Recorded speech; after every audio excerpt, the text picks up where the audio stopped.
Sa loob lamang ng 24 oras mula October 14 hanggang 15, matagumpay na naaresto ng Philippine National Police ang nasa 24 na most wanted persons, kabilang ang isang banyagang suspect sa magkakaugnay na operasyon sa buong bansa. Kasabay nito, nasamsam ang 7.1 milyong halaga ng iligal na droga at 7.8 milyong halaga ng smuggled goods.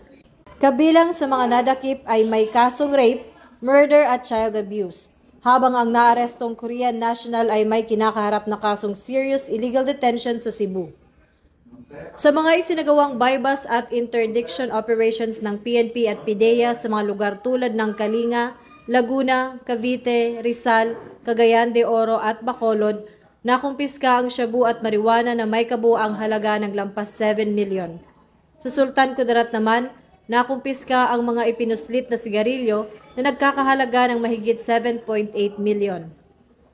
Ayon kay Acting Chief PNP Police Lieutenant General Jose Melencio C. Nartates Jr., ang mga tagumpay na ito ay nagpapakita ng dedikasyon at epektibong pagtutulungan ng mga unit ng pulisya at bunga ng pagkakaisa at pagsunod ng PNP Focus Agenda para sa isang bagong Pilipinas.